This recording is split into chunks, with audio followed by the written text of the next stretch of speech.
Hi there, I'm Jim Zirin. Welcome back to more Conversations in the Digital Age. Colorful, charismatic, effective, Roy W. Howard may have been the greatest newspaper owner, editor, and journalist of the 20th century. He certainly was one of the century's most fabulous characters. As his granddaughter recalled, he was a man who could make things happen and make people jump. Starting as an Indiana newsboy, he pulled himself up to the top of his profession, where he molded and shaped the wire service, United Press, into an iconic news organization. In his 30s, he became chairman of the Scripps-Howard newspapers, one of the two largest news empires in the nation. Who was this fascinating man? Here to tell us is Patricia Beard. Pat Beard has written a spellbinding biography of Howard entitled Newsmaker, Roy W. Howard, the mastermind behind the Scripps-Howard news empire. From the Gilded Age to the Atomic Age, Pat, we're delighted to have you with us.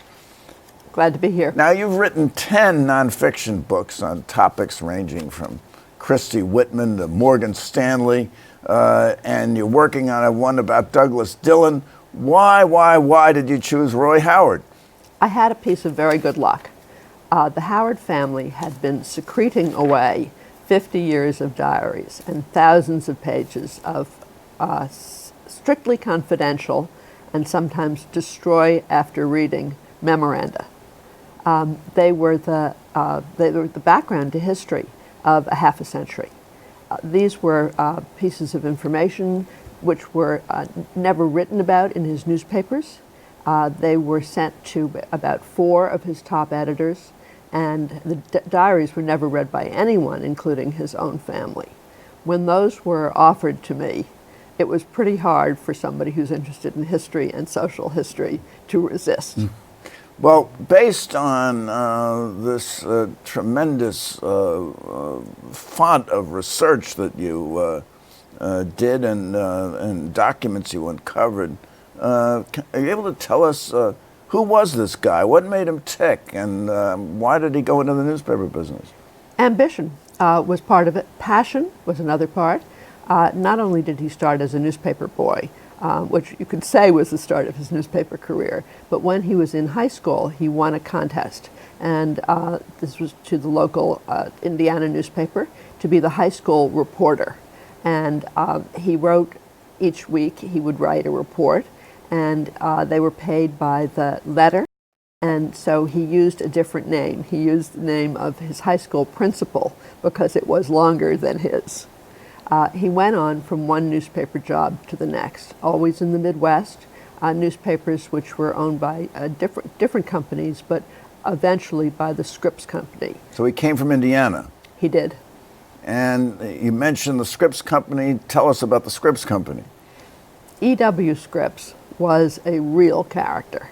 He was one of the great newspaper publishers of the early century, along with Pulitzer and certain others. Hearst. Hearst wasn't actually such a great newspaper publisher, but he was a very successful self-promoter. Scripps, by the time Roy Howard met him, Scripps was living on his ranch in California, dressed like a rancher, always had a cigar between his teeth, bragged about how much he drank. Wore a skull cap. Wore a skull cap. He was a great big guy. And usually thought of himself as a damned old crank. That's right. And when people came out to meet him, his editors came out to meet him, they would usually stop at a shop in town, and they would kit themselves up so that they too looked as though they belonged on the ranch. Roy Howard met him when he was in his early 20s, and was just beginning to work for the empire, and he wasn't going to be anything but himself. So he dressed as he liked to in city clothes, a cape, spats, a walking stick. He was a dandy. He was really a dandy from the beginning to the end. But at that time, he was, and in fact, probably all his life, he wore shoes with little heels because he was only 5'5" and he wore a size 5 shoe. When Scripps first met him, he'd had a series of meetings that day, and he said, "Oh no, another little one." And Roy Howard came in and he said, "But a good one this time."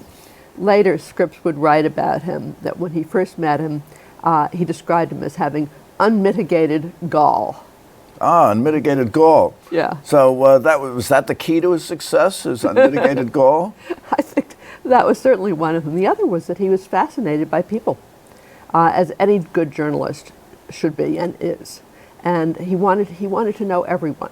And because he came from a very poor family and had lived in quite restricted circumstances in the Middle West, he wanted nothing more than to come to New York and meet important people and interview them. And he did.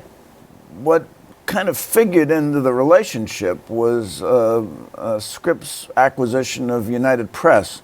Can you tell us about that and how Howard got involved with United Press? Howard persuaded the Ohio group of newspapers to send him to New York to write a column called In New York. Howard did not know New York. He did not know anyone in New York. However, he managed to write actually quite a lively column. And he did things like managed to interview John D. Rockefeller Sr. when no other newspaper man could get to him. He went out to the summer White House where Teddy Roosevelt was and discovered that while other newspapers were reporting that Roosevelt was the target of assassins, Roy Howard managed to discover that Roosevelt's office was above a grocery store. That was the kind of thing he did. So when Scripps decided to start the United Press, Roy Howard happened to be in New York. And Scripps hired one of his top editors to run the United Press. That man died very quickly, I mean, within less than a year, and Roy Howard was there. So Scripps didn't have anybody else, and he said, "Well, you give it a try." Howard was still in his 20s. Roy Howard brought to United Press a certain philosophy. I mean, he's quoted as saying, "We shall be thoroughly radical in its selection of news stories and thoroughly conservative in its valuation of facts." What did he mean by thoroughly radical, and in what respect was he conservative in his valuation of facts? Thoroughly radical, a lot of that had to do with style. At that time, the Associated Press, which was huge and international, tended to report to the United States press releases from foreign countries. That wasn't obviously really news. And Roy Howard's belief was that you should be reporting what's really happening, and that was Scripps' belief as well. So an example would be when the Triangle Shirtwaist fire took place. One of the UP reporters happened to be... That was in 1911. Yes, it was. Thank you. One of the UP reporters happened to be walking by. He stayed there. He found a telephone in a store nearby, which had a glass window. He called the office. Roy Howard took down what he had to say, wrote the opening piece, and when the reporter came back, he was so shaken by what he had seen, girls plunging out of windows in flames. 146 people died in that fire. Exactly. Some, I think all women, and some quite young girls. The reporter said, "I don't think I can write about this story, I'm too upset." And Roy said to him, "Write the way you feel." The story he wrote was called The Thud Dead Story, and he described how one after another people would fall out the windows and you would hear this terrible thud dead sound. The New York Times, by contrast, mentioned the number of people who had died and then started talking about the building. So that was the style that Roy Howard set up, and that had to do with being radical in terms of the way things were presented. When it came to facts, he said he never believed anything that wasn't told to him in confidence. And he kept people's confidences, but he also knew the backstory. So he was able to take a look at an article and know whether the reporter had gotten it right. Let's go back to Scripps and the evolution of Scripps-Howard. I mean, Scripps famously said, I don't think like a rich man. Of course he was. I think like a left labor galoot. Now, how did this fit in with Roy Howard's view of the world? Not. Roy Howard. He thought like a rich man. He really wanted to be a rich man, although that wasn't his biggest motivation. He just loved the newspaper business, and he loved meeting people, and especially famous people.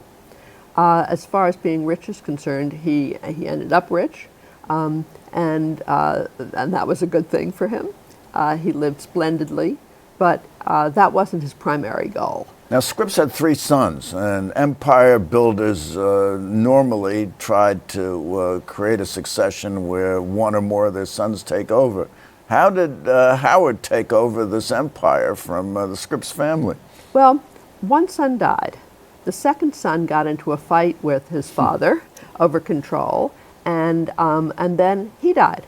That left one son who had never wanted to be in the newspaper business. That was Robert Scripps. But now he did want to be in the newspaper business. But it was clear that E.W. Scripps, the father, did not believe that he could do it alone. And so for weeks and weeks, they negotiated about what Roy Howard's role would be. Most of the negotiations took place on the Scripps yacht. So they would sail around and talk, and in the evenings they would play poker. Finally, the only way to keep Howard was a there, gambler. Yes. He was a gambler. Yeah, he was. Well, he loved cards. He wasn't a big gambler, but he loved cards. In his old age, he used to play almost every night, play canasta with Herbert Hoover. Another card player. Exactly, that's right. So the only way to keep Howard was to make him a partner, and they then changed the name of the company. However, Scripps retained majority control. The Scripps family and his son Robert had 51% of the stock. Now, there's a certain ambiguity here because, one thinks of the great media moguls as really were businessmen. I mean, Rupert Murdoch or the Sulzbergers, and not as journalists. Now, Howard was a newspaper owner. He was a journalist, and he was, in some sense, a newsmaker. That's the title of your book. So are you able to reconcile these various roles? I mean, he had quite an ambiguous personality, almost schizophrenic. Well, I think he was more omnivorous than he was schizophrenic. But I think it would be very hard to reconcile those roles today. In his time, when newspapers were it, and there was, radio was even in its infancy, newspapers could not only report the news, but could make the news, and Roy Howard took advantage of that. Few other newspaper owners could do that, and the reason is because they didn't have the journalistic talent. They were more businessmen. Roy was a good businessman. He kept the concern, as they called it, going through the Depression, when Hearst was selling personal possessions just to keep his own concern alive.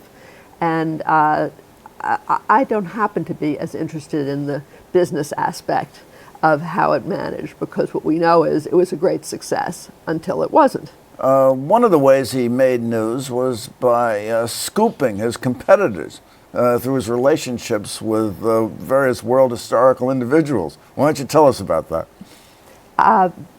My favorite scoop is when he was Your favorite's the scoop du jour. Scoop du jour, yeah. There were many, but one that I particularly like is he was in Paris, and he decided, it was 1936, and he had an interview with Hitler coming up. He decided that he wanted to interview Stalin the same week. So he sent Stalin a cable saying, I'll be in Moscow. Not true, no plans to go to Moscow. I'll be in Moscow, and I'd like to interview you for an article. He got a yes. And so shows what you can do with unmitigated gall. That's right. So first he interviewed Hitler, and then he went to Moscow and he interviewed Stalin. Stalin did something which was very unusual. It happened that the Japanese were massing on the Mongolian border. They had already taken over Manchuria and renamed it Manchukuo, and Stalin wanted to warn them off. But rather than doing it through diplomatic channels. An ultimatum. Exactly. He didn't want to give them an ultimatum. He decided to do it in a softer way. So he gave Roy Howard the scoop, and he said that if they don't move back, the Soviets will consider it an act of war. Wow, that is a scoop. It was. Now, at this point, Howard was a highly praised and very well-known journalist. He'd been on the cover of Time magazine in 1931 with the ultimate American accolade. He'd also been named one of the 57 men who rule, in quotes, rule America on the front page of the New York Times. John D. Rockefeller Jr. was first. So here's a boy who worked 5 jobs as a little boy to help support his family, and now he's one of the 57 men who rule America. Pretty snappy. Pretty snappy. Now, Howard also had a strong connection to Asia, didn't he? He did. He loved to travel, and he just became interested in Asia, and he had the opportunity to meet some of the most important leaders, ranging from the Philippines, which is not exactly Asia, but the Pacific, to China. He was a great supporter of Chiang Kai-shek. He made a big effort for the United States to recognize the nationalists, Chiang Kai-shek's nationalists, as the legitimate government of China, and failed. But he kept at it for decades. Now, he also went to Tokyo and he met with Emperor Hirohito. That was a really... And what came out of that meeting? Tell us about that. That was a really blown up story. Hirohito, blown up by whom? by Roy Howard. Roy Howard. Yeah. The newspapers, nobody got to interview Hirohito. That was the deal. You got to have an audience with him. That was all. Roy Howard, didn't know that he was going to have this audience, and so he didn't have the proper clothes. He borrowed clothes from the bureau chief, who was considerably larger than he. Mm-hmm. So he had a hat that probably went right down to his eyebrows, and I'm sure he had to roll up the sleeves of his tailcoat. In any case, there was important protocol. You'd go in and you'd bow so many times. You'd 3 back times. out. Bow 3 times forward and bow 3 times back. That's right. And you were not supposed to ask a question. Roy did ask a question. It wasn't a very important question, but he asked it. And then what was published in the newspapers was that he had had an interview with Hirohito, who had expressed peaceful sentiments.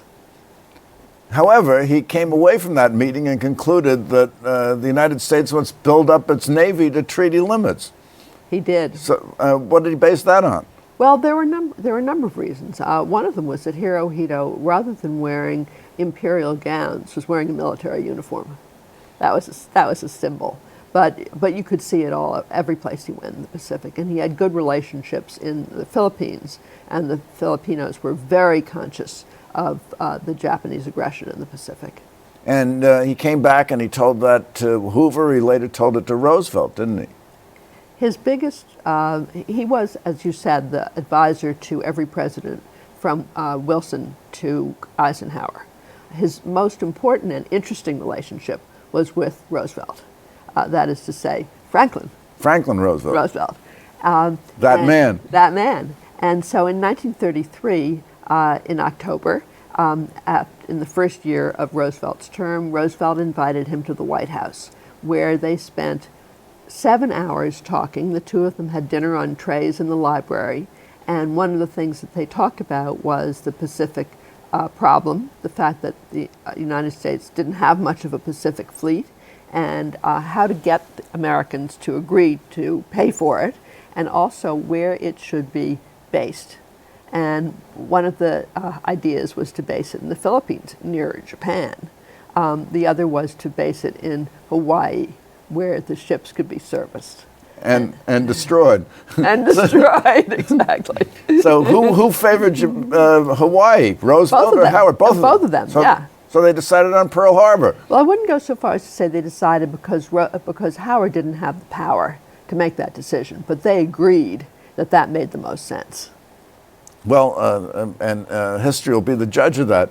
Now, That's right. In 1931, the Scripps-Howard World Telegram, or the Scripps-Howard papers, acquired the New York World to become The World Telegram is one of the New York daily newspapers, an afternoon newspaper. Now, the New York World was a legendary paper. It had been started by Joe Pulitzer, legendary writers, Haywood Broun, Deems Taylor, all the others.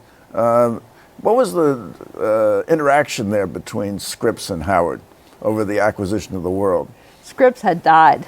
He died. Yes, and that was the good news from Howard's point of view as far as getting a New York newspaper. Scripps did not want a New York newspaper. Howard had wanted to be in New York and work for the World since he was a boy. He and one of his friends used to go to the newspaper office on Sundays, and they would clip out articles from the World. And so the first thing that happened was that after Scripps died, within 2 years, Howard had bought the Telegram for the Scripps-Howard concern. Then the World came up, and he managed to buy the World by breaking the will of Pulitzer, which said that it could never be sold, and that was done in court, and he managed to buy it. Howard bought the World for Scripps-Howard, and why was it and it's apparently his lifetime dream to own the World? Why did he want to own the World? Well, originally the World had been the afternoon paper of record in New York, and it was a great paper. By the time Pulitzer died, the World had begun to become more of a rag and less important. But in Howard's mind, it was still a great paper, and it had great columnists as well. And he felt that if he combined the Telegram and the World, he would have the preeminent afternoon newspaper in New York, and he did.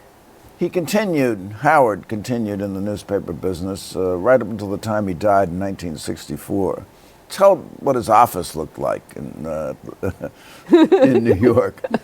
Well, I don't know whether I should say this on television, but it did look rather like a Chinese brothel. You can say that on television. It's a lot worse than it's on television. It was red and gold. It had scrolls. It had an enormous Buddha, black lacquer, lit in a stage-like way, a huge desk. He used to go around with the scrolls, which were Chinese calligraphy, and he would translate them for his guests. He really was in love with Asia, and he brought back some marvelous antiques for himself. But this office was Asian, and let's say perhaps not a brothel, but it certainly wasn't. It was not exactly a royal palace. Filled with souvenirs he'd acquired on a number of trips to Asia. About how many million miles did he travel in the course of his life? His estimate was 2.5 million miles at a time when air travel was not easy. Calvin Coolidge said of Howard that he was a world power, influential beyond the dreams of any of its founders. Maybe one of the most profound statements that Coolidge ever made. Why was that so? If it was so, was he a world power, influential beyond the dreams of any of the founders of Scripps-Howard? Yes. And why was that so? Well, what was the key to his influence? The key was he was likable. And he listened. That made a big difference. And he also became known for keeping confidences confidential. So he had this tremendous background. That's why his papers are so important, because they really are the background of history, what kind of background that's not usually written. So why was he so important? Well, I'll give you an example. When the Munich agreement was signed, it happened that he was in London. He had lunch with Churchill. Then Randolph Churchill took him to Parliament to hear Neville Chamberlain talk. After that, he had a meeting with Neville Chamberlain, just the two of them, where they discussed what was going on. Then he went over to the American Embassy to see his friend Joe Kennedy, and all of these people were willing to talk to him. And so why they were willing to talk to him, one can only guess, except for what one knows about his personality. So from being a world power, in 1964 when he died, UP was in serious trouble. The World Telegram and Sun was in decline. It folded 3 years later. What would you say was Howard's legacy? For me, the legacy is the material that he left behind. The other legacy was the creation of the UP into an independent news organization. That's a long time ago, but it set a standard. But I think that the other legacy was that he was forward-looking. He brought his son Jack into the business. He took Jack out of school and took him on a business trip when he was 10 for 9 months. And Jack became the head of Scripps-Howard eventually, and he started the radio and television and cable divisions that we have today. Now we have to wind up, so I have a question for you, Pat Beard. How was it that Roy Howard was the most influential newsmaker of the 20th century? Because he knew things other people didn't know. He knew things that other people didn't know. Thank you so much for coming by. And thank you for coming by. Tune in next week for more Conversations in the Digital Age. For Conversations in the Digital Age, I am Jim Zirin. All the best and take care.